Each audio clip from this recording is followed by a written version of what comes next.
But in saying that, there's still challenges around things and how we do things and how we've got to integrate into the mainstream system. So tonight is about not just doing, I'll do a little bit about explaining corroboree and identity. I'll give you some of the technical terms and then I'll give you some of what we think. It's really important that we get feedback from the group in the interaction process that we're trying to do tonight, because we want to hear from the real people. We don't want to hear some technical terms, some educated, which we get all the time. We want to hear from what people think. So what we're going to do is we're going to time it.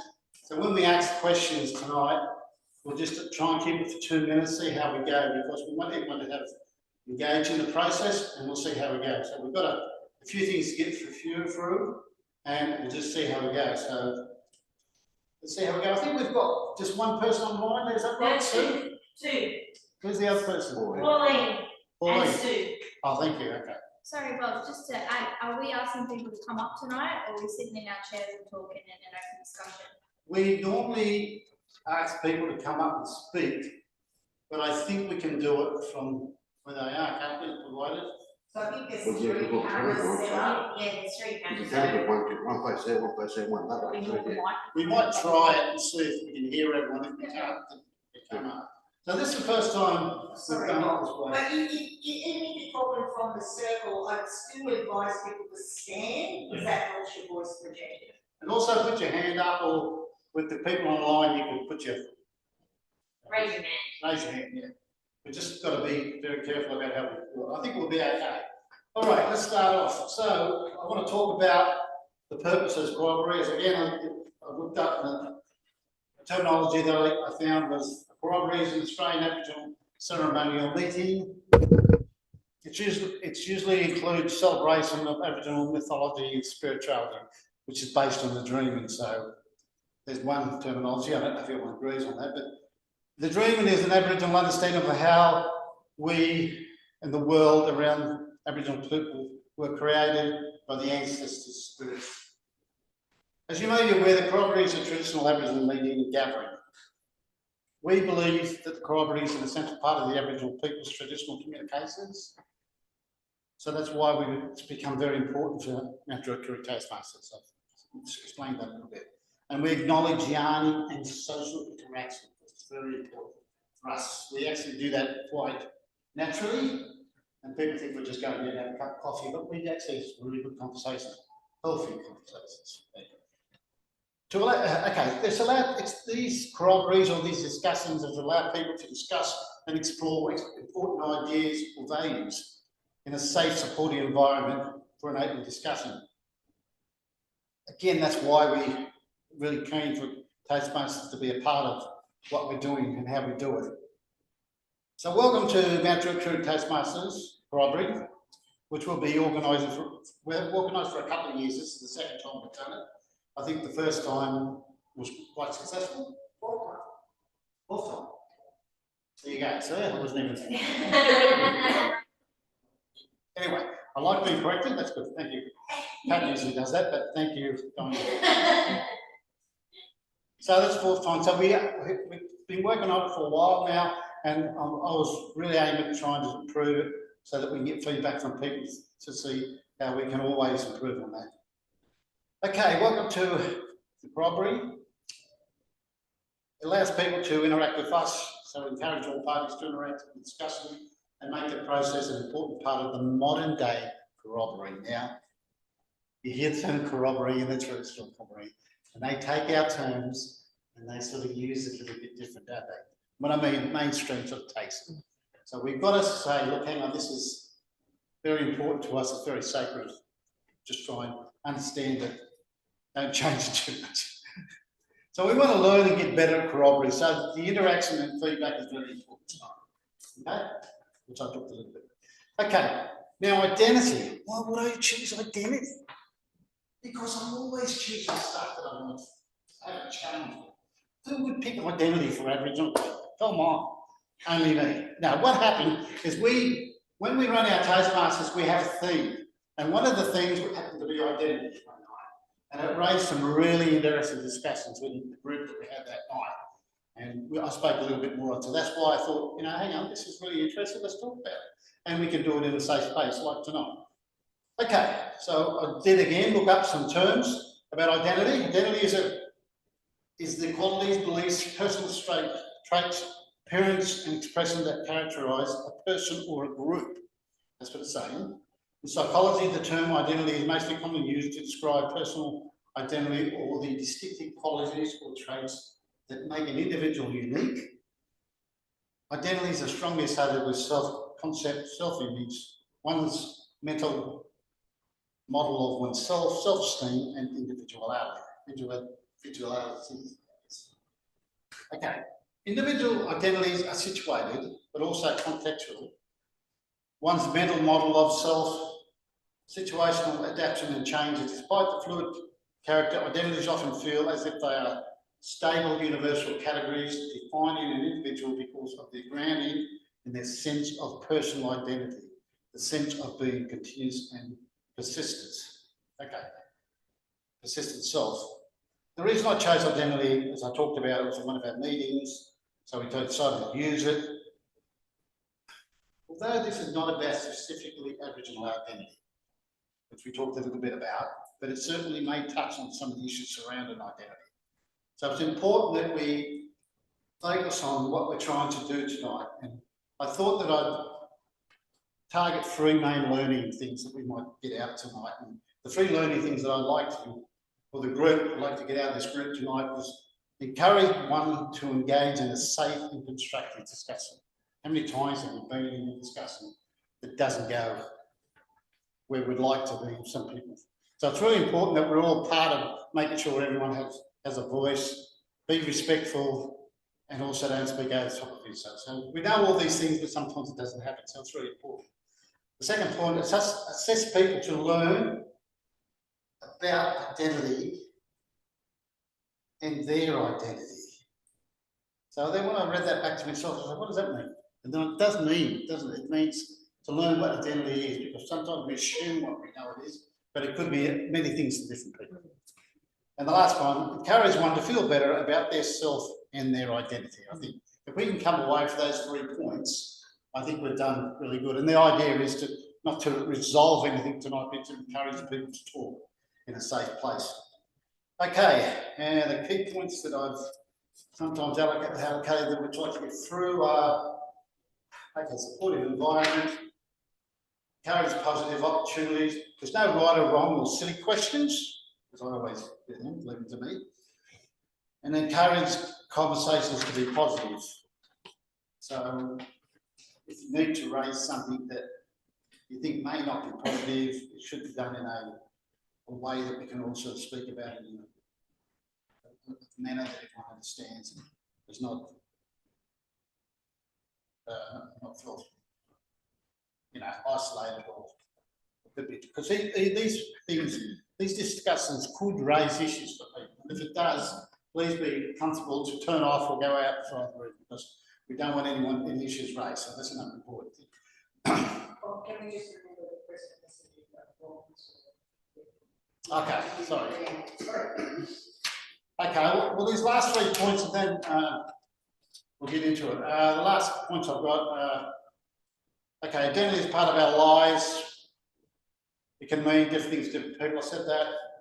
We'd like to improve it at Toastmasters. I talked about that. And what the society has challenged, I've talked a little bit about that. Don't want to necessarily use technical terminology when I hear from people, and there's no right or wrong answer. So we'll do the next stage, and then I'll come back with questions. First part. Thank you. Thank you. Oh, look, I'm really excited for tonight's meeting, and it's really great to see a majority of all our members present in the room. I'm so happy. I was like, oh wow, I'm just so excited to see so many awesome faces here in the room. I think it's the biggest crowd I've ever seen, so I'm really, I'm excited. I would also like to acknowledge our online members, Sue Herford Ashley, who is a distinguished Toastmaster, I have no doubt, and she's also the incoming Northern Division Director. I also, yeah, good way, and also Pauline, Pierce, thank you for coming and joining us tonight. I'm really glad that you were able to come along and join us, and I hope you enjoy our meeting. And if you want to raise your hand, if you need to ask anything, no worries. Awesome, thanks, Pauline. And I also not to forget Anita, who's one of our members' sister. And thank you for joining us tonight as well. Thank you, Anita. So I'll be looking forward. You can come in tomorrow, which I'm really excited. And like I said, I hope that you all have a fun night. And it's also, identity is about not only, like as Bob explained, it's not only just for the Indigenous members, we also have non-Indigenous members. So it's really important to identify who you are and being proud of who you are with your own identity. Because no matter who you identify to be something. And most importantly, you are all not nothing. You are somebody, and you will identify as a person. And majority of you are Toastmasters as well. All right, I'll hand it back over to Bob. Oh no, I'll hand it over to Druitt Koori, our incoming president for the next term, to do the toast. Thank you. So I would like to acknowledge the online guests as well as all the Toastmasters currently present in the room. So with the theme being identity, I like to toast to acknowledge all of our cultural heritage and the background. There is no shame from being of a Pacific cultural heritage or background. You should be proud. And it's the same with anyone who's a national athlete to anyone who you see on an everyday basis. So on that note, I'd like everyone to stand up. Fake drinks in hand if you don't have them. I've got the room service. And to identity and enjoying your cultural heritage. Cheers. Identity, cultural heritage. And now I'll hand it back to Bob.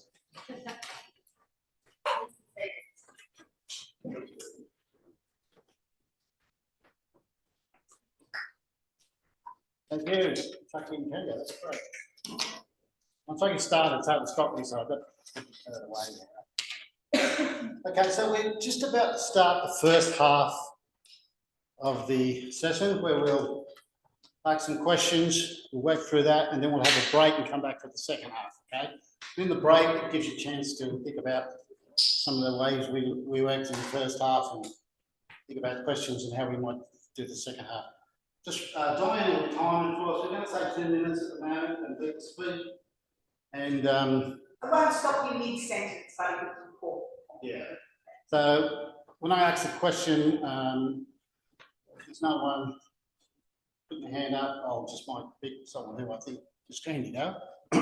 And also, that was me coughing. Yeah. And Ben, can you help me? I can't see. Well, the hands go up. The glasses not. Yeah. Ben can give you a. Like you said, properly. Yeah. Where are we seeing the timer? Is it on the screen?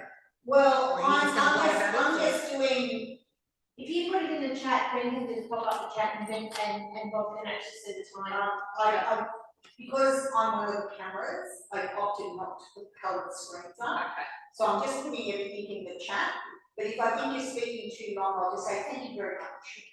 Is that all right?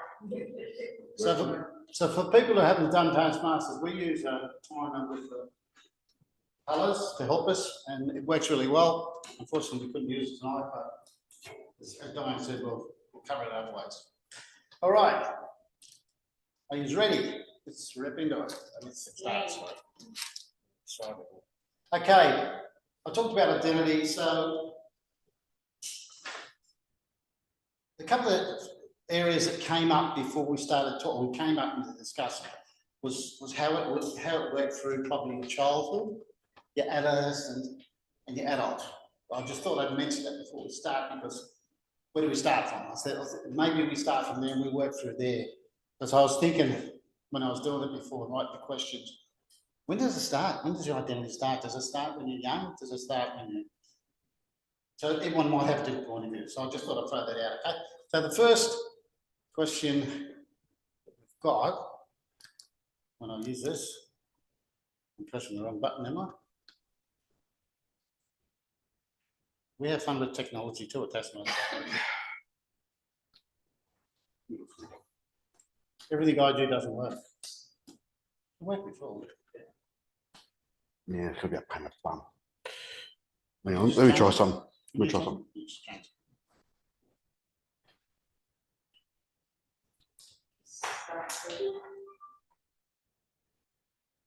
Is there an on button there? That's right.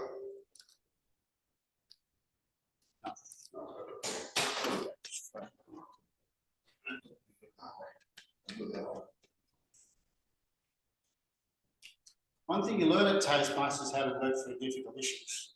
We're still working on that, aren't we?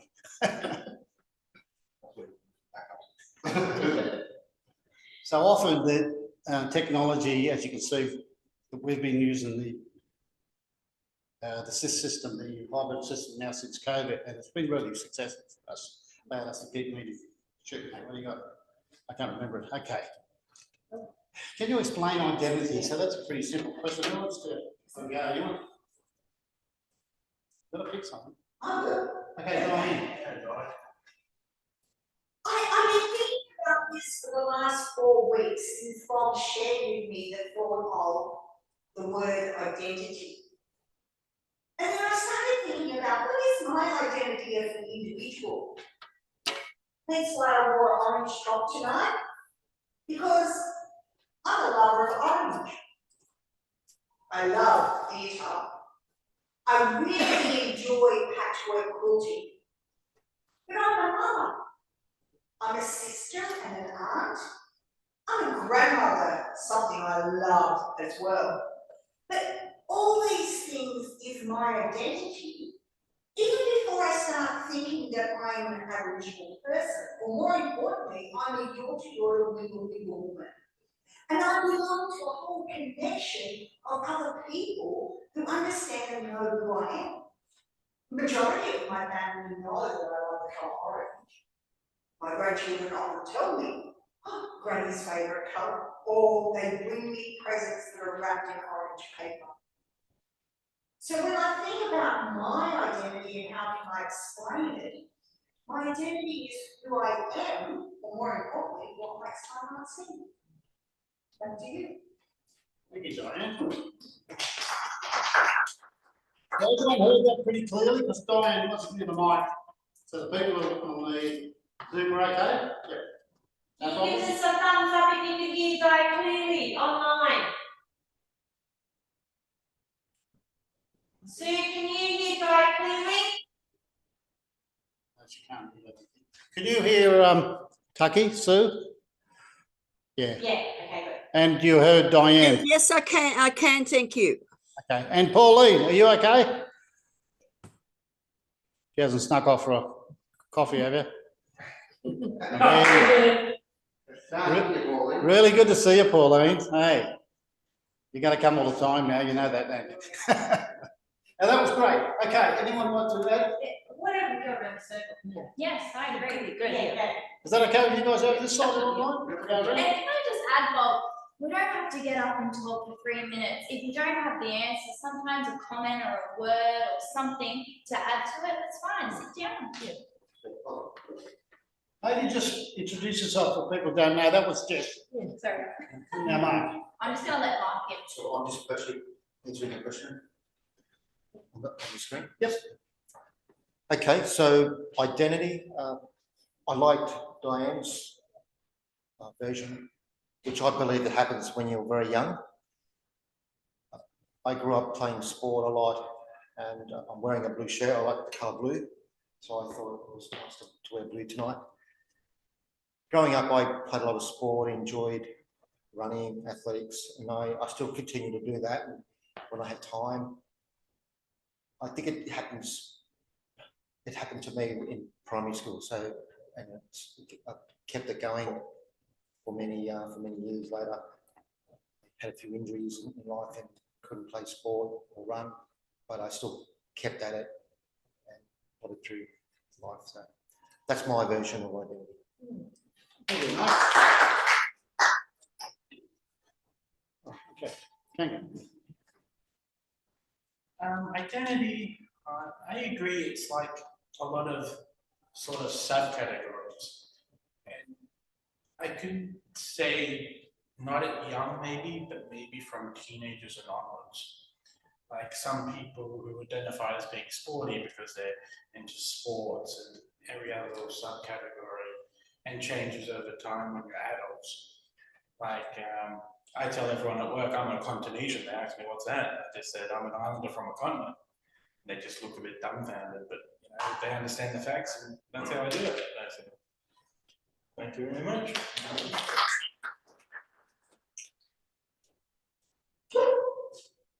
I can recall when I was in high school that I went to schools every different year, from primary school to high school. I went to a different school every year. And I want to say, when I was in high school, one of the high schools, I went to a majority of an Indigenous high school. And when I got to that high school, it was really interesting because I was related to 3/4 of the school, because it was out near Corroboree, and I lived close to Corroboree. And what I want to say is that when I went to that particular school, my cousins were all identified to be all the ruppies of the school. I didn't sit with all the sporty people because that was not me at all. And I didn't hang out with the real smart kids either. And I sat with my quietest kids in the school. Now it came back that when you do peer support when you're in year 10, and you had to go around the room saying, you know, one thing about what you thought of that person. And when it came to my time, people that didn't know me identified me to be quiet. And people that actually knew me said I was funny, but not in the sense of that Tucky was quite funny. And I thought, that's really interesting because different people perceive you in different ways.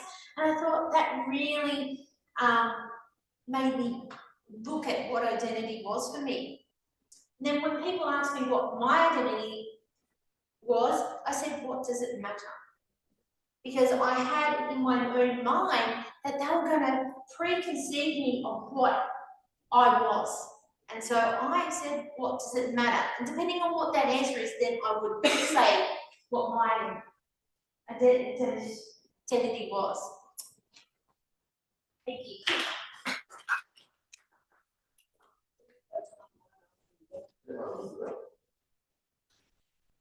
I guess for me, as growing up, I was looking to do one thing to people, and no one ever knows what I'm going to do.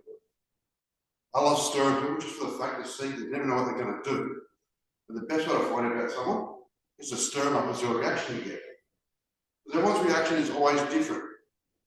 No matter what you do, how many times you do it, you can always count on someone, either the most dumbest reaction, the funniest one, or an angry reaction. You don't know what's going to happen. It comes back to the old saying of flight or fright. If you love stirring people up, and I do it just because I can, because I think it's funny, and anyone who knows me knows I do it because I can, and I get it from my father. My dad, growing up for me, he stirred me up a lot, but I got why he did it. When it came to Christmas, every time around Christmas time, me and my father would always do a prank with my sister, and that worked every year, and she'd never caught on. One of us would distract her, the other one would steal her food from the plate, purely because it could. Whether she caught on or she let us do it, I don't know. But the point I try to make with that is, that reaction told me one thing about my sister. She's got no sense of humour. So I do it to my sister purely because I can. And I always try to get a reaction out of it, but it never works. So I tell her, I actually told her one year, you've got no sense of humour. And she goes, I do too. I said, you just proved my point right now. How do you think that's it? I'm stirring you up, and you're not letting think it's funny. He goes, you're an idiot. I said, you just proved it. So I said, And I said to David, Dad asked me one year, he goes, why do you stir people? I said, because you did to me. So it takes a smart aleck to know a smart aleck. So I'll leave it at that for me and pass it over to one of our online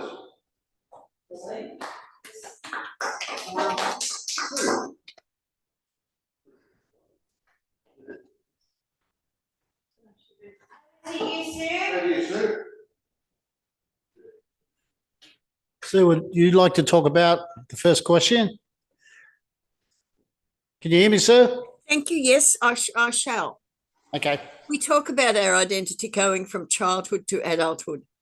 So I've probably had about 75 identities because I'm a seriously mature person. I've changed over the time. I'd now see myself as a seriously mature person, not old.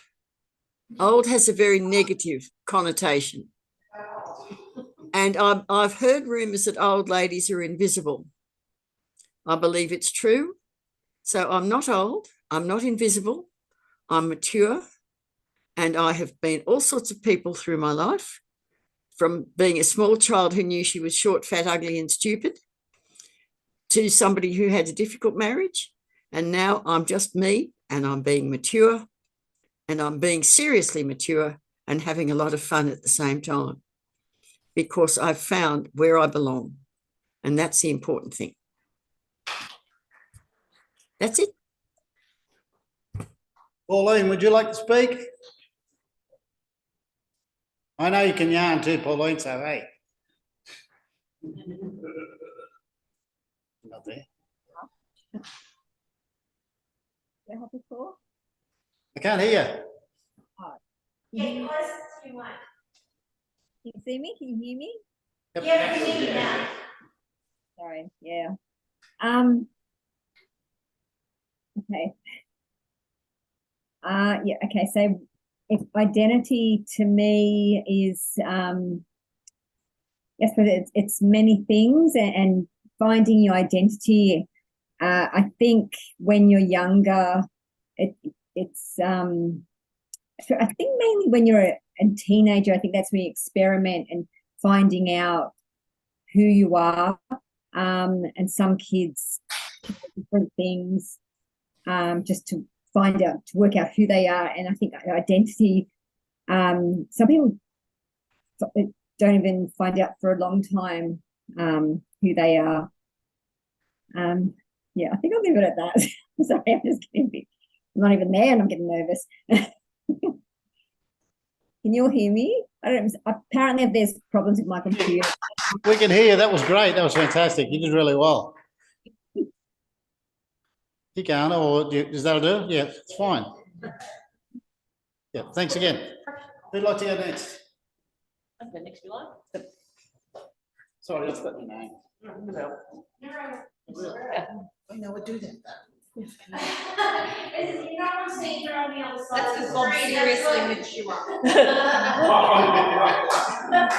Well, good evening, everybody, and to our online guests, to a very, very warm welcome. When I think of identity, I can show you a very interesting story. I grew up in the southern New South Wales, a rural country, in a small town. Well, actually, grew up in a farm in between two towns of Colcat and Walla. And what's particularly interesting with Walla, the founders of that community were actually a Wendish couple by the name Martin and Louisa, and they came from Prussia, a fact called Wendish. And they actually still in the area, had a mass number of children. And of course, 4 generations later, there are all these people related to each other, including myself. So when you actually go to her, in fact, there's a lovely family friend who weren't related to her, but obviously had connections. And so I would catch up in this small country town where she gleefully would point out to me all the children in the street and how they were related and connected to everybody else in that very small community. And so when you go to family gatherings, you see people who just look like different family members, and how I look like different family members too. So I think identity is very much shaped by the connections we have in our communities and our families, because it's very funny how not only you look like people, but also you may take on a certain identity and personality of people that can sometimes be quite different to those in your own family. For example, maybe you may be artistic, like an aunt or an uncle. We may have certain movements and mannerisms that could be like your great grandparents and even your parents. So I think your identity is very much shaped by genetics, by your culture, by your personality, and indeed by the connections you make with those family members, whether it be good or bad or indifferent. So I think identity is very much deep-rooted, at both the unconscious and the conscious level. Thank you. Okay, is anyone else? We're going around? Maybe would you like to go? You can Don't pass have it to. on, but you Don't can have if to. you like. Okay. Yeah. Good evening, everybody. Thank you so much for your lovely warm welcome today. I think for me, what I've experienced just the last few years in my early to mid 50s is that identity crisis can also mean midlife crisis. How, it forces you to look at yourself, where you've come from, where you're going, and how much you realise that, your personal, your family and your social and your community relationships and networks influence your decisions and, your way of life and your outlook on life. Thank you.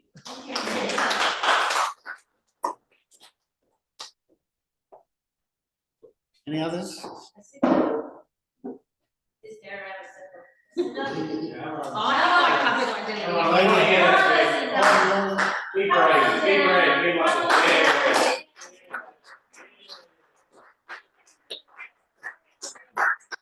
It's odd because I'm usually there.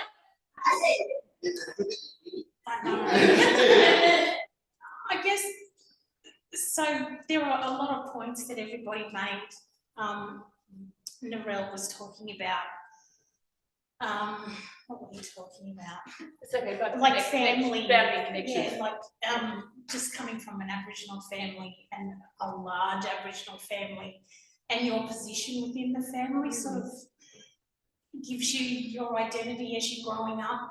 But moving away from your family, you have to sort of create a new persona, not persona, but you sort of you feel free to be a little bit different, I guess.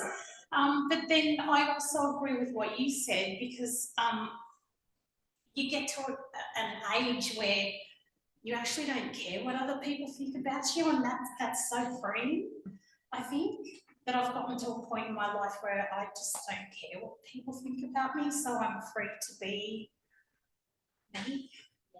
And so that's my identity. But like with most Aboriginal people, it's, as you're growing up, your identity's wrapped up in your family. It's, people always ask you who you belong to. Like, who's your mother and father? And for me, I've got 3 brothers, so I was never Lucinda, I was Morris's little sister, or, and so moving away from my family has sort of freed that for me, so I'm me now.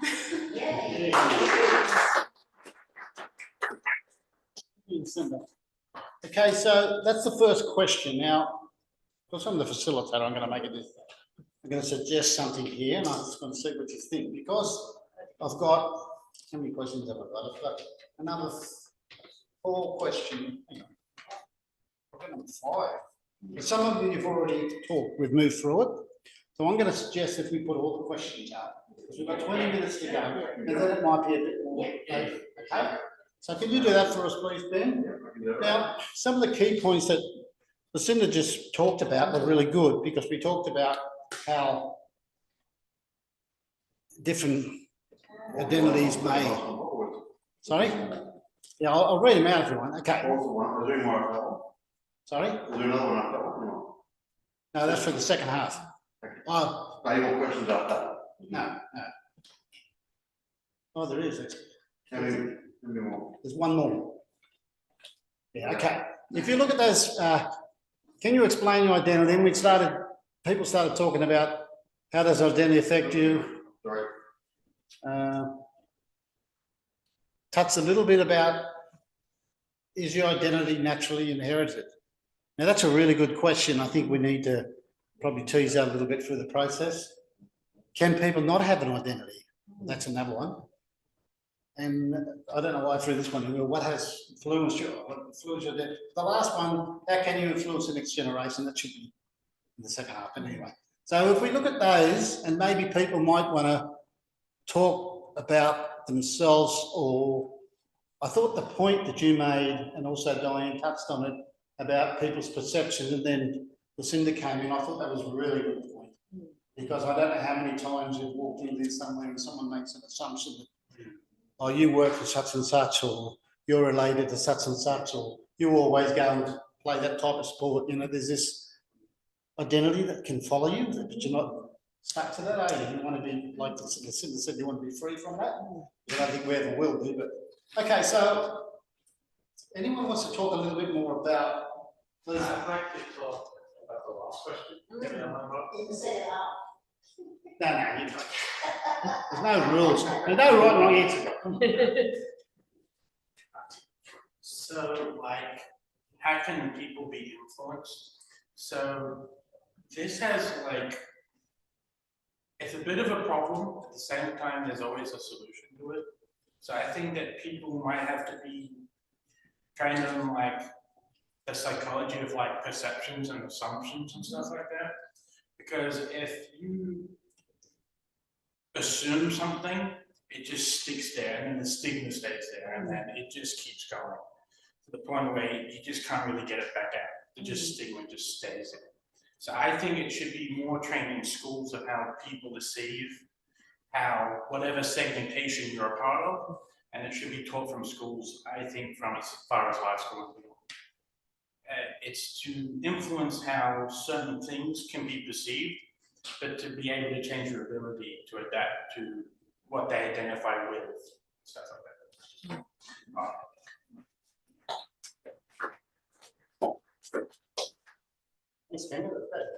Okay, I'm going to talk about mine because I didn't get a chance, did I? So I'm relating to when I was at school too, because I was hanging around with, I think the bad boys at the back of the class because I was smart. They looked after me. But I got on really well, but I wasn't a bad kid. I hung around the kids because I got on really well, so that sort of gave me a bit of an identity. Then when I got into high school, I didn't know who I was. So you go through that adolescent stage, don't you? Where you're trying to be whatever you want to be, and then you just realise, I'm not going to be that person, I'll try someone else easy.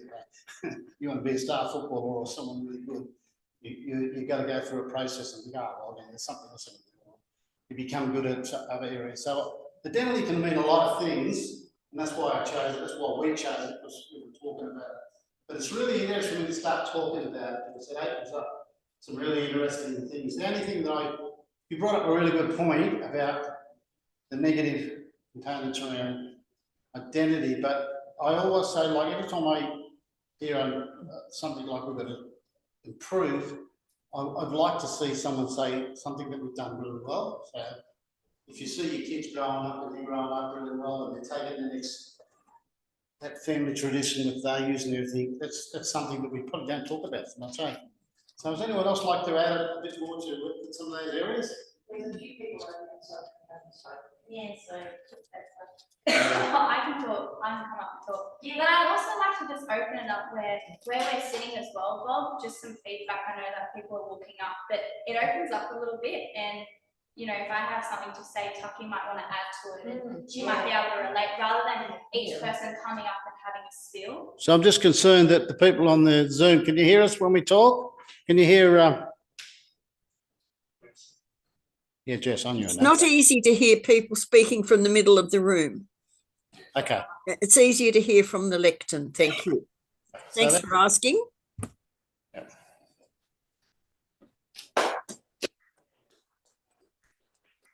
So I want to touch on the first point, can you explain identity? And I think it's important that sometimes we can't explain it. I think we change every day, and it's like opening up a new suitcase, or wearing a new pair of clothes, or going to a job, or having friends and family. I think it changes. So I feel like having that definition, can you explain it? Well, sometimes we can't explain it, and that's okay, it changes. So I wanted to just add that point in, and I know me and Mark talk about this all the time. And something that we're going through at the moment is different phases of our lives and different things that we love and different interests and hobbies. So sometimes we can't explain how we wake up in the morning and feel. But I also think what's inside our soul doesn't change at the person that we are, and our morals and our standards and our values. They don't change, but the way we identify for that day or that month or that year, it changes, it's a phase. So I just wanted to touch on that. Yeah.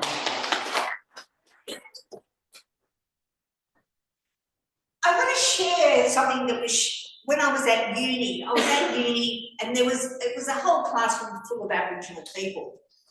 And there was this incredible man who was one of my classmates, and his name was Robert Edgeworth. And his mum is a beautiful elder from the community.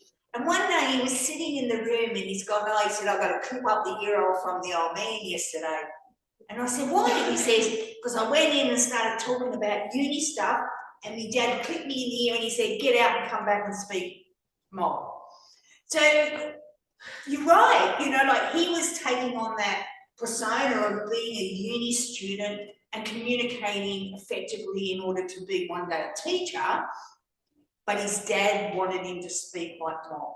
So yeah, that made perfect sense what Jess was just sharing. Thank you. I have to agree with Diane that you know, I recall going to a survival concert at Bondi Junction, and I was talking to my favourite band, Titters, and you know, and that day I was all playful, I had all the kids with me and everything like that, and I spoke to their manager, and that night later on, I went and I was dressed appropriately for going out, obviously, and the manager goes, you're all grown up. And I was like, so I wasn't grown up before?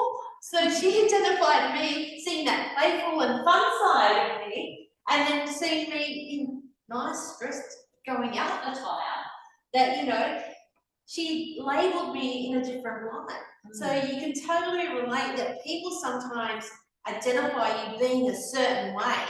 And it also happened to me while I was in the post office. Now I'm always like cheery, happy, everything. But one day I was completely upset that someone actually said, I didn't know what to do. And I was like, well, what would you normally do if someone was upset? And I said, it goes to show I'm actually human. And it's like, because sometimes when people identify you to be a certain way, they can't comprehend to see you in another state. So it's really interesting how people perceive you as a person, because they only have one expectation of you, so to speak. I'll just jump in, I want to say something. Please hold it for me. Just look what's happening now. We have a different in presenting their style and their speaking. And this is what Toastmasters. There's nothing wrong with the way people present, but you've got a time and you've got to get your message across. But what happens sometimes when we go to meetings, you don't get a chance to speak. So that's why we do Toastmasters. That's why I want to do it tonight, just an example of acknowledging that we want everyone to have a say, but also respecting what they're saying.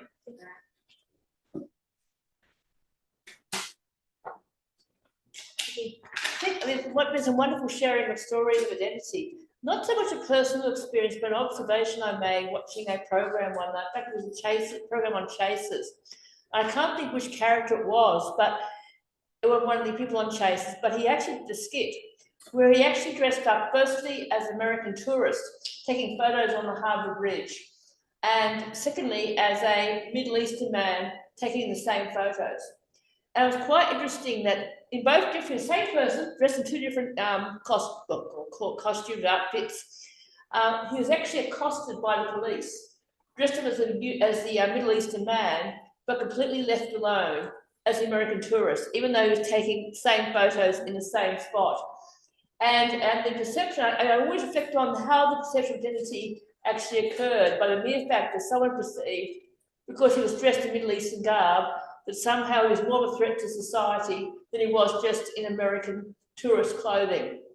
And we used to have this joke when we worked on the railways. If basically, if you wore a orange vest with a clipboard, you could basically be guaranteed of going anywhere in the railways, because you were guaranteed, was perceived that you somehow had an important job to do, irrespective of whether you were meant to be there or not. And it was a standing joke would be basically that the orange vest and the clipboard were your standing keys to all access everywhere. And so this whole perception of identity is a very, very interesting one about how you dress, how you look, how you present. People can perceive that somehow you can be in authority or somehow a threat to authority. And I think it's not just to change the way we dress, the way we perceive, but it's very interesting. I think the way forward is actually to ask what I call humble inquiry, humble questions about the person, whether they should be there or not, or even who they are, rather than simply making assumptions. Thank you. Okay, how are we going? Got any thoughts there that we haven't teased out? We've got 4 minutes left. All right, I'm gonna give you an eye roll double.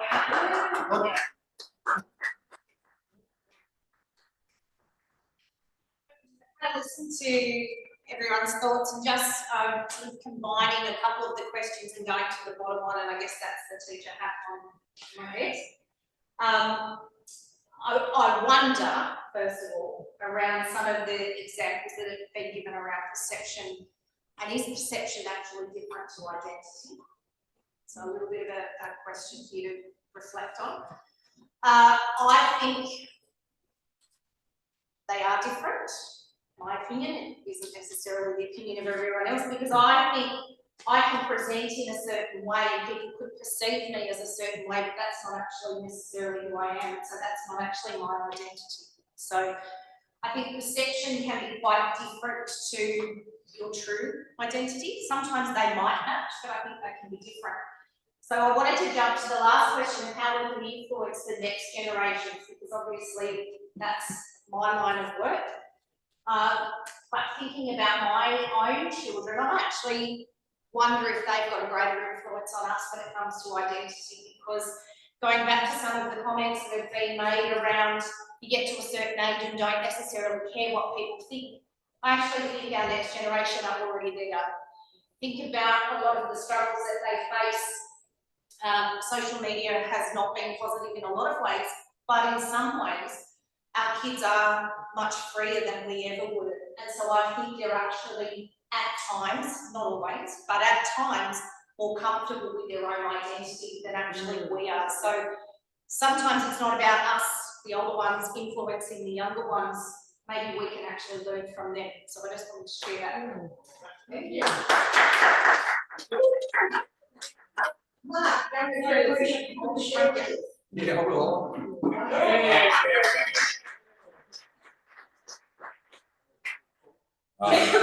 G'day everyone, I've had a good one.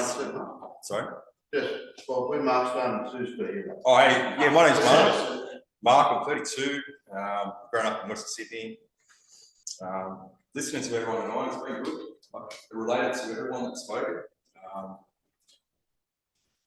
I guess for me, it's been a bit of a journey. So there's parts of my identity, you know, I've grown up in Western Sydney, originally from out west, and there's parts of my identity that I've kind of had to, I think we're constantly evolving, you know, like what I do for work, I work with fire and rescue in New South Wales as a firefighter. The job prior to that was a youth justice caseworker, so I was working with a lot of youth, and the aim of that was to reduce the reoffending in Aboriginal youth. So I guess I've done that for 5 years, and I think we do naturally inherit different things. You know, as we grow up, our different experiences, some good, some bad. I think naturally you take that on, it becomes part of your belief system, and you kind of got to work through that. sometimes shed and work through some of the stuff that isn't, should be part of your identity. And then there's also stuff, I've been doing a lot of new stuff, which are, you know, building a new identity as well. So, what else?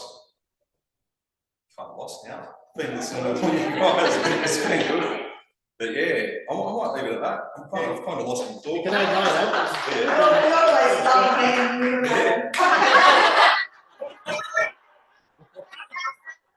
I don't think Mark heard that.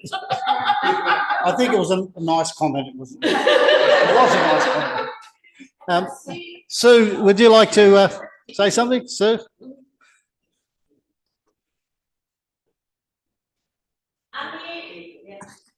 Thank you. I was having trouble unmuting. We're talking about influencing the next generation's perception of their identity. And when we look at our identity, we look at the way people tell us that what we are. And I think that we should just love our younger people, whether they're short, fat, tall, stupid, however they are, accept them as they are and tell them that they are valued. We talk if there are different identities, cultural identity, ethnic identity, and a moral identity, I suppose, and a social identity. But maybe to give them the strength to accept their moral and social identity rather than concentrating on the others. The others are important, but not quite as important as your moral identity and your social identity. I think that is the one that we should foster in our young people. Now, when I've travelled overseas, people have never believed I'm an Australian because I hate going to the beach, I don't like beer, and I loathe cricket. And that, you know, I go against the perception of what an Australian is. And we need to go beyond these perceptions of what people should be, but look at what they are and value it. That's it. Thank you, Sue. That's some very good points. So we're getting close to the break. What I'd like to do is ask the group how they're feeling, how we're going. I've got questions for the second half. Do you want me to show them to you so you can think about how we might do the second half, or do you want to just think about what we've done so far and just come in with the questions? Think about this. Yeah. Yeah. Okay, we'll do that because that's the way I was going to do it. I know that we're going different areas, but that's good. And we're also interactive, which is great. People happy with the content and the way we're working? I think we're getting some out of it. And the second half, I really want to try and see if what we're going to get out and how we're leading to the end. The end, we'll just have a bit of a quick evaluation and see how we're going and finish up, okay? But what have we got, a minute? No, we spoke through the evaluation, we're just gonna have a break and come back. I want to say something when I come back, though, because I missed an opportunity. Is that all right? Okay, about a minute. All right. Have a break and we'll come back. What, 10 minutes? 10 minutes. 10 minutes. I'm really sorry about the people online. Do you not have? How do you feel? You feel okay? We're ready to look at the second half? Yeah. Just a couple of things that I picked up in the first half. Tried to write things down, but it was when you get really interested in the subject and then you sort of just listen to it because it's. So it's a couple of points is that I noted was I'm not going to say who said them, but some people said, one person said, don't care what people's perception is, other people's perception, something about heritage, whether it was heritage. And someone said perception is totally different to identity, which I thought was a really good question, but it's something to think about.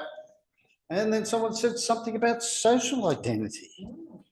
Well, what does that mean? Oh, we could pick that one around a bit, couldn't we? Okay, so the second half, what we want to do is see if we can have a little bit more discussion, which I think we will, because we're going really well, and just see how we can get some of those key things that I talked about earlier, if we could get out the learning. Encourage people to engage in a safe and constructive discussion. I think that happened in the first half. Okay. assist people to learn about their identity. I suppose if we're talking about it, it's raising people's issues about it. You might go think about, hey, you know, I want to know a bit more. I don't know. And encourage one to feel better about themselves and their identity. That's a tough one, but we'll see how we go. The point I wanted to make, I couldn't get in because everyone was talking so well, which is great.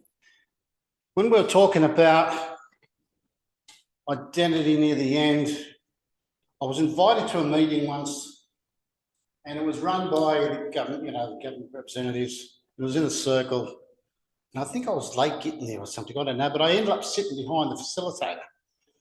And the guy, he's back to me, and I'm putting my hand up and shaking and everything, trying to say something, but he wouldn't look at me, so I didn't want to yell. I felt like it, but I didn't. So he was going around, and we were running out of time. So, and I did this before I did Toastmasters.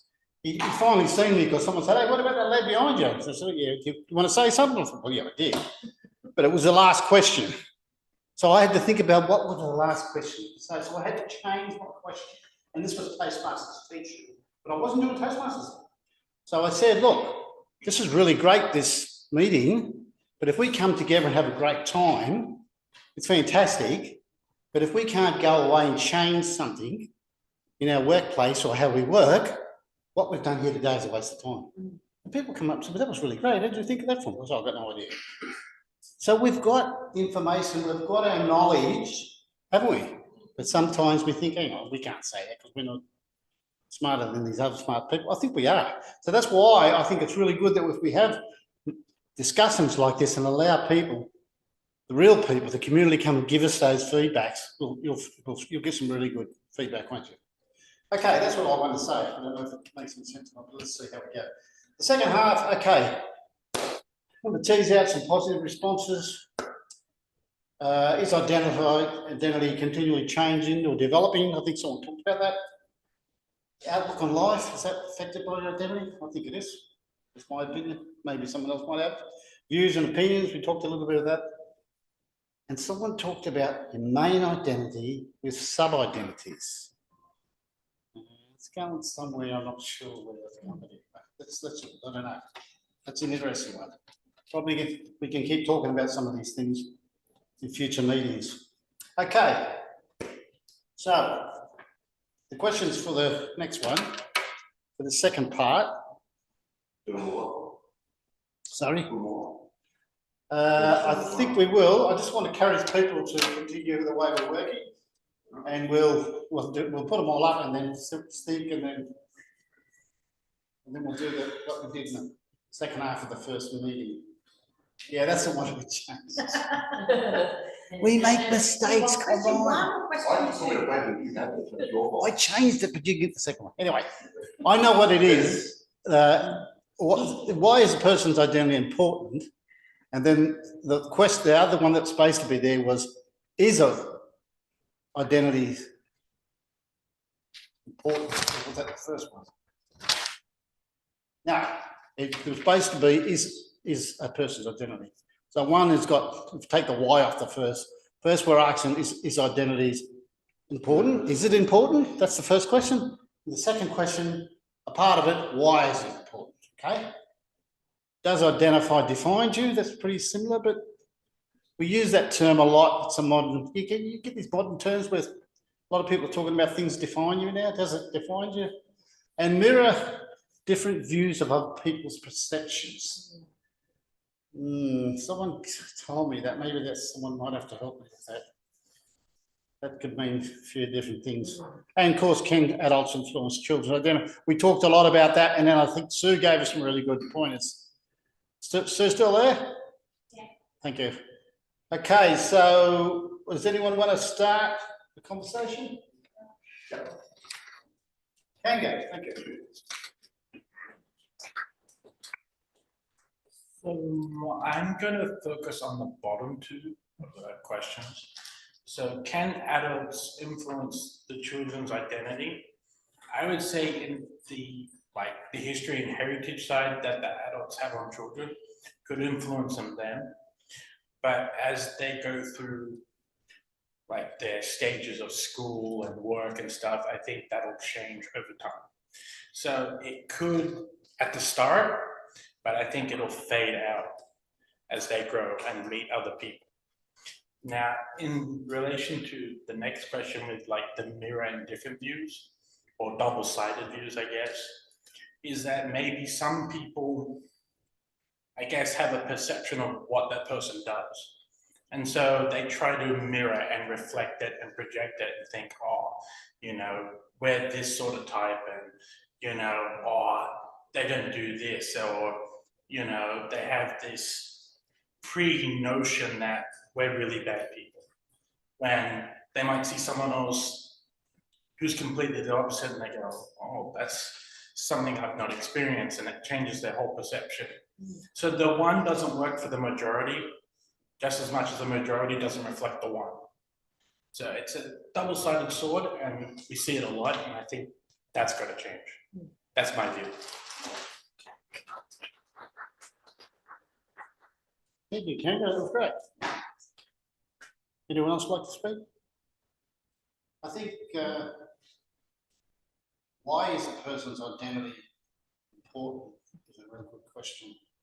Did we answer that in the first half? I don't think we did, really. Is it important? Why is it? Diane might tell us.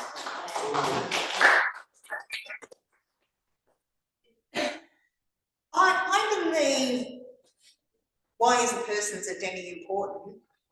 It's crucial for all who we are.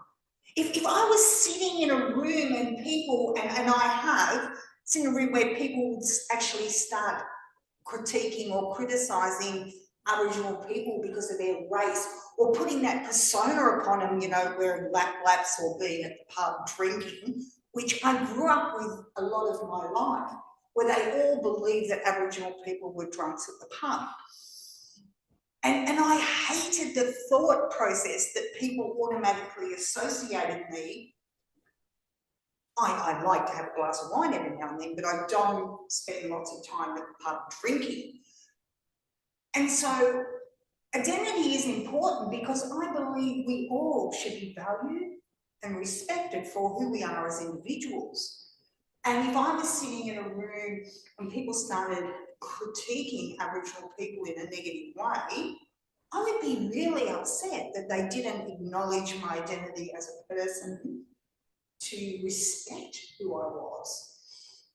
And that also defines who I am as an individual. I'm proud, but I also wouldn't sit in a room and start critiquing Muslim people because I have this infinite respect for Muslim people and their cultural values. The same as I do for Asian people, and I love Thai food, I have to tell you. But I think that every identity of a person, we need to value and respect who they are. And so identity is important, and how do we define ourselves? And we should mirror that in a respectful way. Thank you, Diane. I just want to share something. Can I share something? Sorry. I worked at Docks, go back a bit, and I was looking after the foster care support system. So I see kids come in care, and I see the good and the bad, or the bad and the good, just to try to do it. And I've seen some kids that looked like they didn't have an identity because they didn't know where they came from, they didn't know who their parents was. But then I've seen kids that really responded to being in foster care and really having that close feel. And the carers were just really special people, really special people. But when you look at it, that sort of thing, it's, wow, you know, that's, these people are going to grow up and they're going to have to get through that. And I've seen some very good outcomes and I've seen some really bad outcomes, but it's just, it does influence identity. So it is important to have some identity, whether it's the right one or that, I don't know, it's up to the individual. You want to talk about?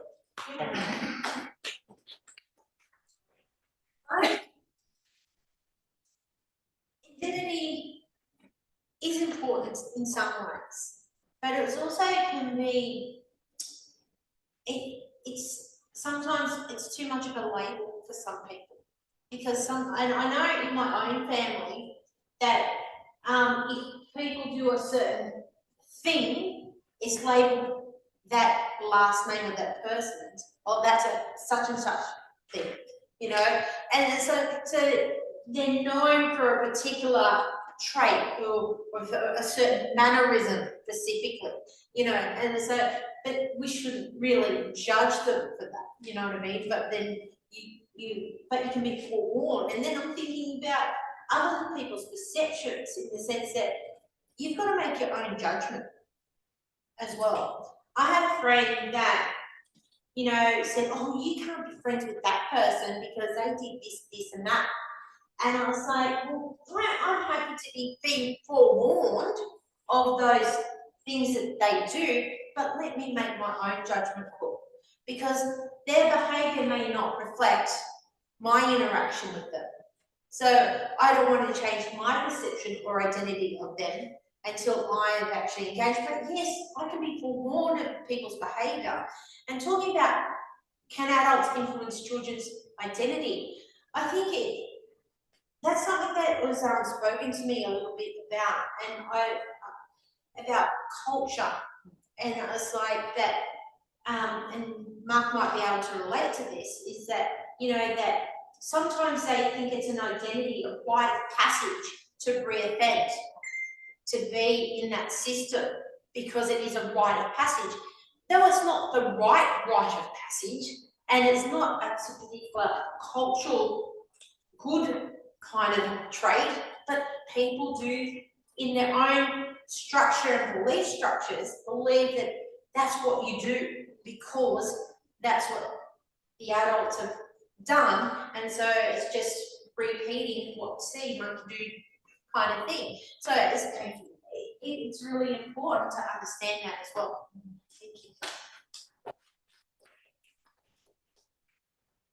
Thank you. Hang on. I'm just going to refer to the third question, which does identify define you. I don't think identify defines you. It's only, I guess you could say, a sub-characteristic. Because in essence, although you might have an identity, it doesn't define like your personality or your moral character. And I don't think that should really reflect. But ideally, identity is just only that one construct. There's other constructs within the psyche that identity wouldn't really define you as. And I think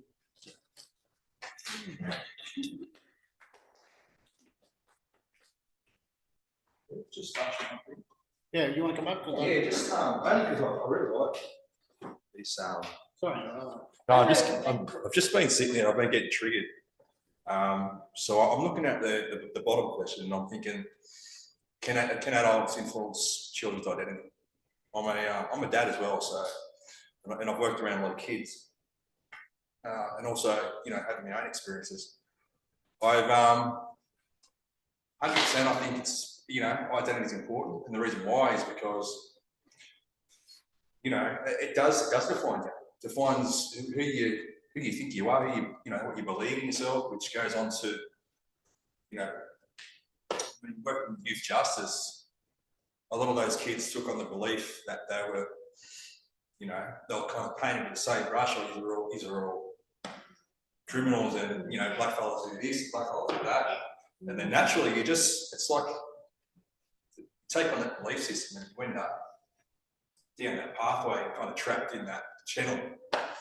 So I think 100% adults influence children's identity. I think it's our job as parents and aunts and uncles and whatever to kind of work on that, work on belief systems, to encourage and shape.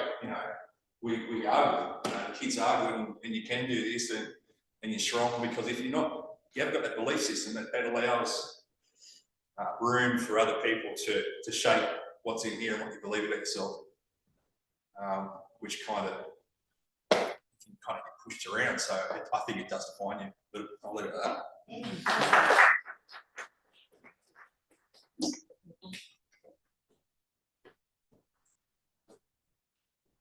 I'm listening to everyone's presentation tonight, I was reflecting on a very interesting story. I'm a Christian, and one of the people that's inspired me lately is a Christian Russian rock singer by the name of Valery Baranov. And while I'm sharing the story tonight, Valery actually grew up in very horrendous circumstances. He was born not knowing his father. His mother died when he was 11, and was forced to live with an uncle who was an alcoholic who beat him, and he grew up in very horrendous conditions. Anyway, he ended up being drunk himself on the streets, living a horrendous life. And what turned him around was his aunt Tatiana, who at the age of 20 became a Christian. And he loved music. And this is back in the 1980s, where he became a rock musician. And of course, being in the 1980s in Russia, it was neither fashionable nor appropriate to be a Christian Russian rock musician. Anyway, he was arrested by authorities, was sent to a psychiatric hospital, and was tried to be forced to be converted because of his beliefs. Fortunately, he escaped, went to England, and continues to live in safety today. The reason why I share this story is, despite all the horrendous things that happened to him, both with the authorities and certainly his own upbringing, he found within himself and through his faith to find his own identity in terms of his music and his culture and where he stood as a person. And he's in his 80s now, and it's just amazing his story and how he survived. So, yes, I think identity is a very interesting thing, that from his aunt's belief in him, it did establish his identity, and he certainly has been defined by it. And despite that, other people's perceptions of him as a Christian Russian rock musician, he's been able to keep it, preserve it, and fight for it, which he continues to do so today. So I don't think anyone should be fearful of taking up the fight for what they believe in, because I think certainly there's an example of someone who has and continues to do so despite oppression. Thank you.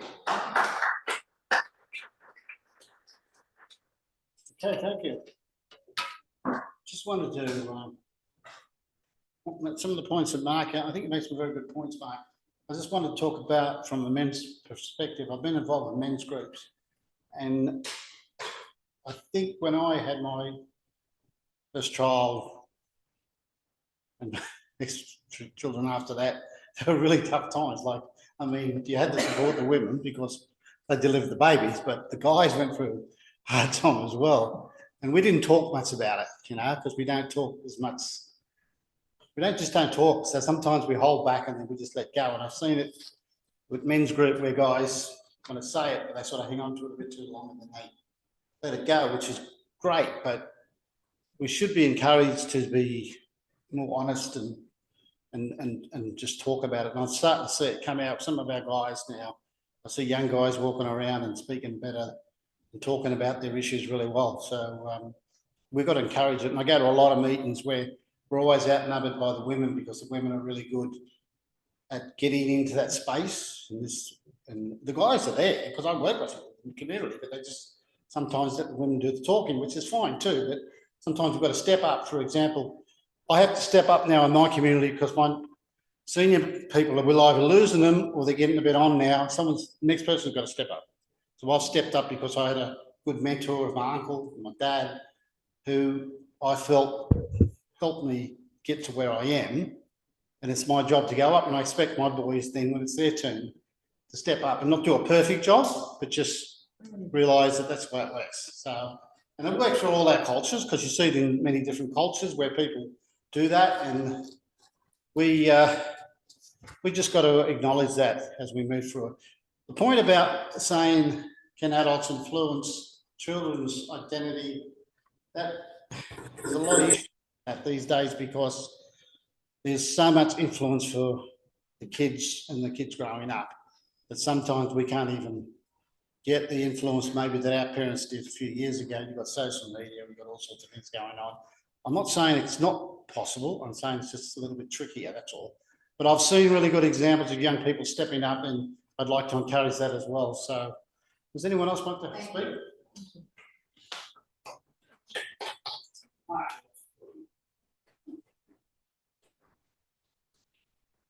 Going, my name's Mark Taylor. Good to meet you, Mark. Good to see you. Yeah, I'm going to touch on the last question I think about that a lot. So my father influenced me a lot, but he had a tough life, my dad. He went to a boys' home many years ago in the 50s. You may know it's the Westmead Boys' Home at St Vincent's. Mark's brother's there, and he got, it was a strict, regimented place to be with because his dad separated from his mother, and both were Aboriginal too. So it was a very tough life, and he had a very strict way of doing things. And when I was growing up as a young kid, I saw that in him, and I've got a son now, and I use a little bit of that, but not much. I try and be very free with my son. So my son's now 16, so I'm trying to not show him that influence that I got as a young kid, because it wasn't good. I didn't like it. Didn't like the things that my dad, how strict he was with things. So yeah, so that's quite true. Adults do influence to a certain extent, but sometimes it's not good to do that.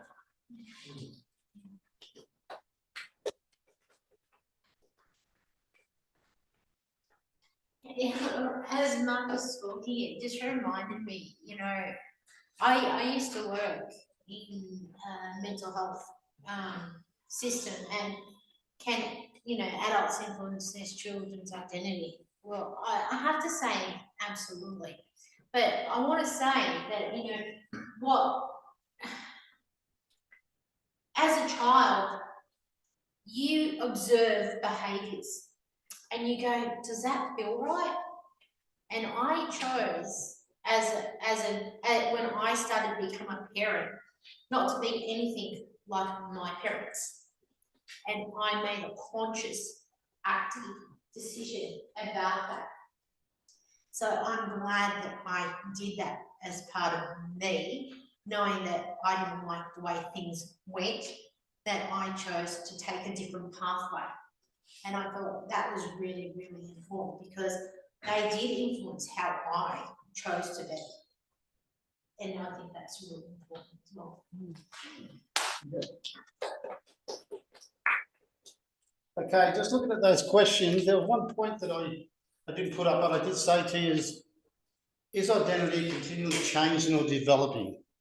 I thought we might start to tease that a little bit, because if you want to be a better speaker, or if you want to do a different area, work in a different area, you do someone talked about, did someone in this first session talk about changing their life?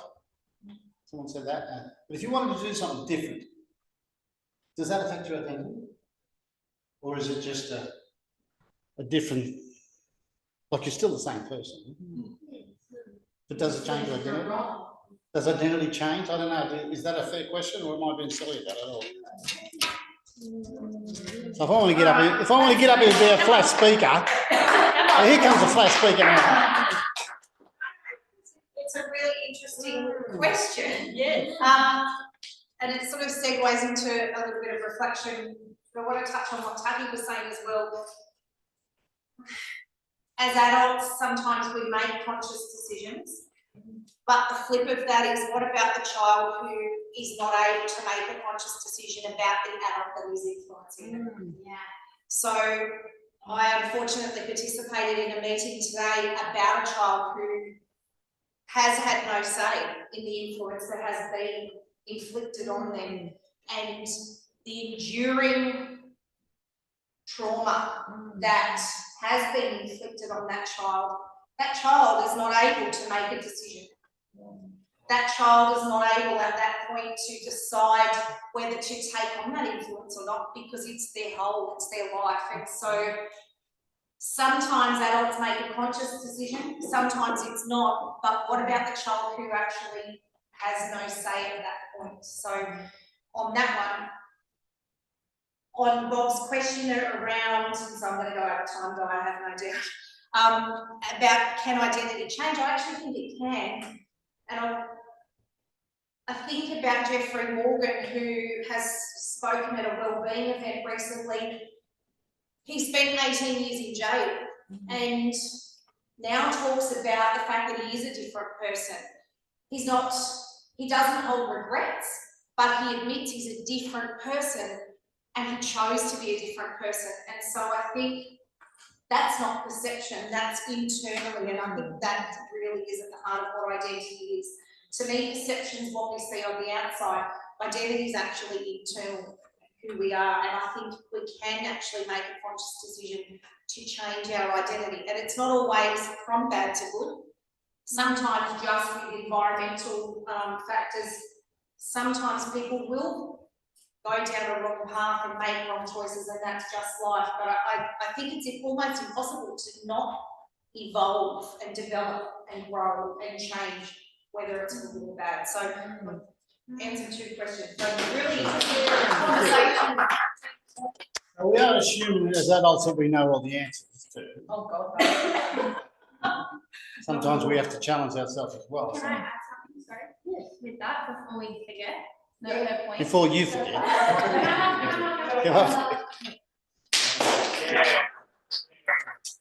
I think what Colleen said was really great because that makes me think about a colleague that I work with at the moment, and she's an acting manager, and she was talking about how people have commented on how she's grown and she's a different person and her leadership style is different and she's changing. But the negative to that was they miss the old her.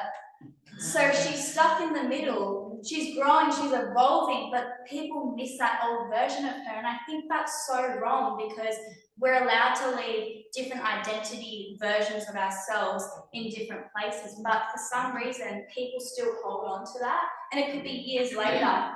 And the question is why? Why we want people to grow and evolve, but then we still hold on to the old version of them. Why? I just want to leave it at that. Thank you, Jess. The throw was curveball in there, didn't it? Sorry, Bob. So what you made me think, and I'm going to say something here. I don't like to talk personal too much, but I've been married for 40 years, and exactly, and we have changed, but we grow together. So we do change an identity change because they always say to you, counsellors will say to you, oh, what did you do when you were, when you first met each other? Not that we were there, but I'm saying that happens, doesn't it? So we all change. Sorry? Oh, yeah, sorry. So we all change. So Sue and Pauline, just want to see if you're still there. Would you like to say something? Because we haven't heard from you for a while. Fine. Pauline, you can go first. Yes. Beauty before age. I'm fine. I'm actually going to watch at the moment, if that's okay. You don't want to talk, Pauline? Okay. Well, I know you're very experienced, Pauline, so I'll catch up with you later because, when you get a little bit more confidence. Sue, would you like to say something? I would like to thank you all for welcoming me to your Corroboree tonight. It's been a most interesting experience, an informative experience, and one that I can identify as being a valuable experience. I hope I've made a small contribution to the thought process, and I've taken in a lot from the information that's come. And I envy you the way that you can have several devices working at once without freezing. I sent a text about that in chat. I think that our identities do tend to be rather fluid, but we have our core identity that we eventually find out when we're ready to grow up, when we've grown up enough. Some of us don't grow up till we're about 102, and some of us grow up when we're about 12. It depends on our circumstances. But when you find the core strength of yourself, that's who you are. You're either a good person or a bad person, a caring person or not. And that is the identity that's the most valuable one. Being the person that's just right for the time that you're in. And we all change. If we didn't, wouldn't it be terrible to be the same as you were when you were 2? Imagine the tantrums we would have. So we do need to grow. We do need to change. And we do need to respect that everybody else changes a little bit too. And our perceptions of people should be understanding and compassionate, not saying, oh, you're this sort of person and that's who you are, putting people in a box. No, we're all individuals. We all have great value. And the most important thing is to value yourself. That's me. So, we're about 20 past. Diane's going to ask for some feedback. But before we do that, I've got a couple of points that I want to just throw out and just have a little bit of discussion in that 5 minutes we've got before that. Because the main idea tonight, I'm not saying we're finished, I just want to make sure we get through the discussion, the time we've got. So, the 3 points I want you to give some feedback if you can in this 5 minutes. What have we learned from tonight's discussion? Because we did try and do it in a way so that you would hear heard, and that's what we've tried to do, and also promoted Toastmasters processes. And have you felt comfortable and safe in the process? Do you understand and possibly your identity better? Now, that touches a bit what Diane might do, but I just thought I'd ask that because remember those 3 learning points that I talked about? If you want me to read them out, or do you want to remember them? Yeah, read them out. Yeah. Okay, so the 3 points that I wanted to hope we got out of it, or the team wanted to get out of it, because we all did this together. Encourage one to engage in a safe and constructive discussion. Assist people to learn about their identity, and their identity. Encourage one to feel better about themselves and their identity. So it could raise some things with people that they may not feel that they have a really good identity, but it's also about raising it so that people can look at it, at where they're at and where they might like to look at that. So is there any points anyone would like to talk about those points, or Diane?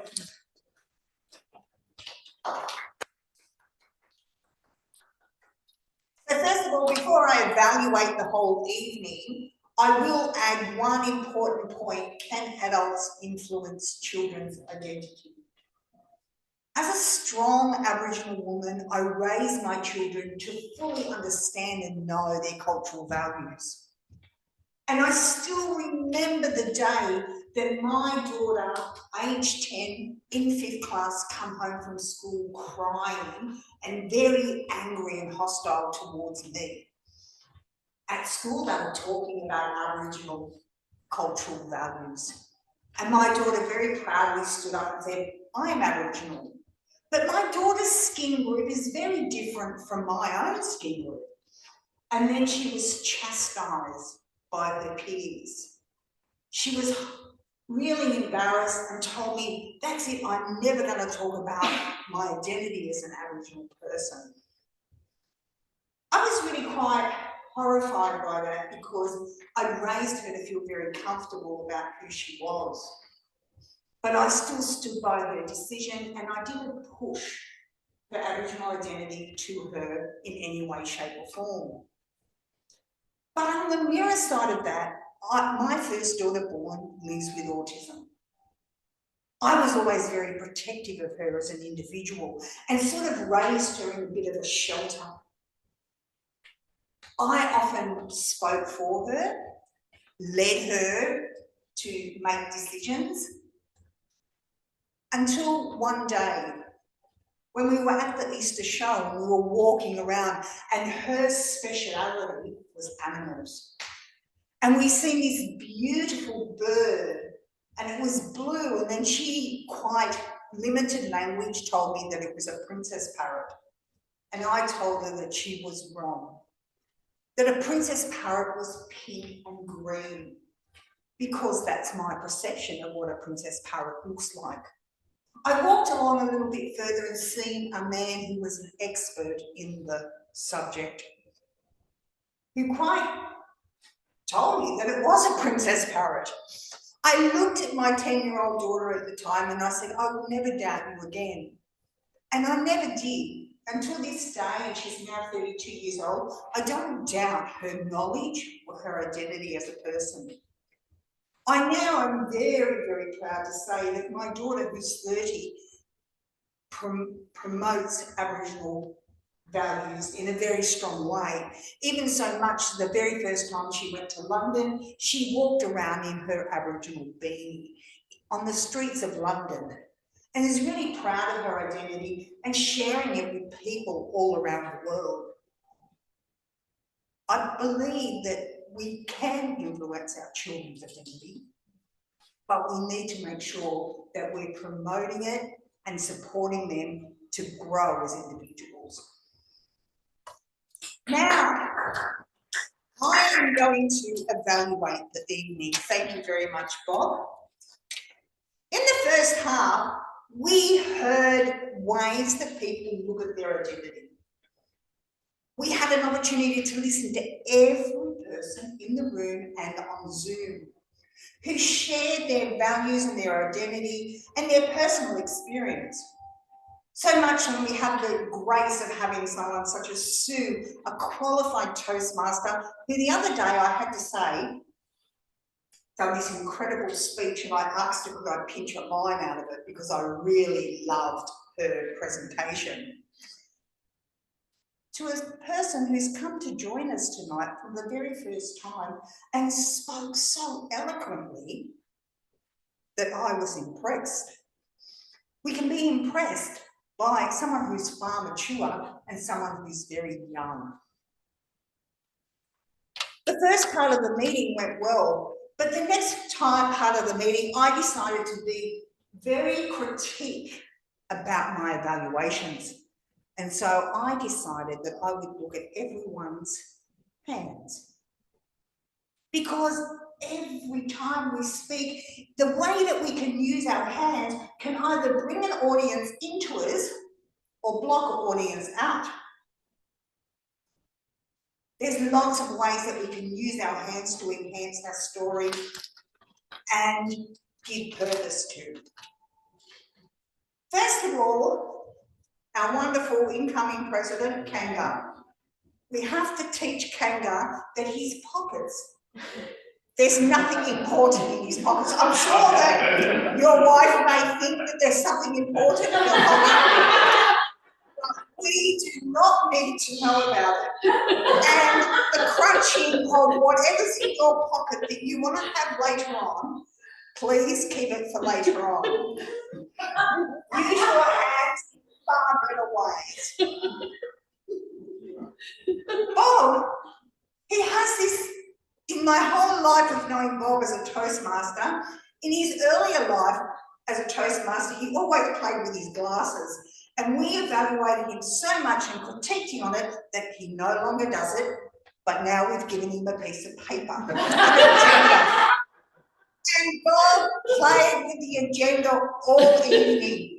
I would have liked, there was a beautiful lectern here that clearly identifies that it's Mount Druitt Koori Toastmasters lectern.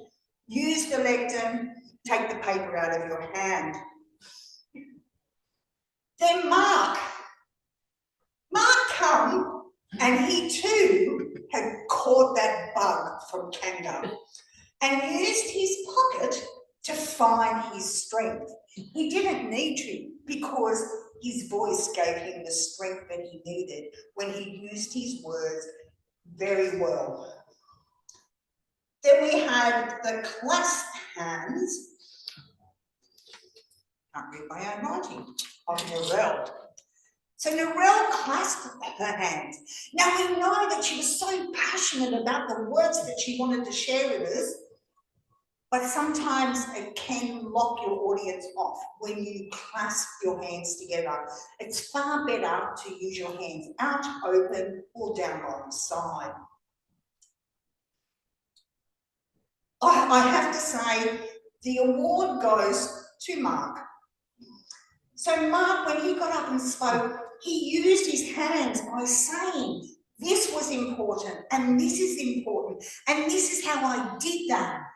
I was so in love. He didn't realise I was picking on hands tonight, but he was the first person that used his hands so well to enhance his story.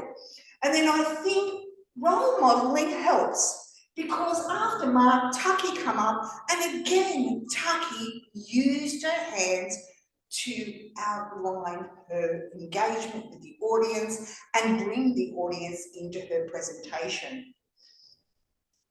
Then we had Colleen, who took away the pinnacle of all people with body language, and she even was brave to move away from the lectern and use her hands to share her point of view. And we all know Kango knows that Colleen is Colleen's biggest fan, but Colleen gets our bronze award for the evening for the best use of hands. But then we had the grace of Jess, who not only used her hands, but she used her body language to ensure that we were all engaged in her presentation. And again, Jess was one of those wonderful speakers tonight that moved away from the lectern because her confidence oozes. I thank you to all the speakers tonight. Sue, I'm sorry I didn't see your hands, so I'm not going to evaluate the way, because I just picked hands. It was just my topic. And it doesn't mean that it is negative or positive, because I know you are an eloquent speaker. Thank you very much. Back to you, Bob. As you know, at Toastmasters, we do give constructive feedback, and that's what we do. Please take it as constructive feedback, because it helps us all improve. It's not about having to go at anyone. And we all do things, don't we? Even myself. What I'd like to do now, when not much time left, is just what was I going to do? I was going to ask how we felt. I think Diane was going to do that, but before you do that, Diane, I think that I wanted to check just how you felt about those points, that I talked about. So I don't know if you were going to ask them for feedback, guest comments. Do we do that now, or I'll just wrap it up?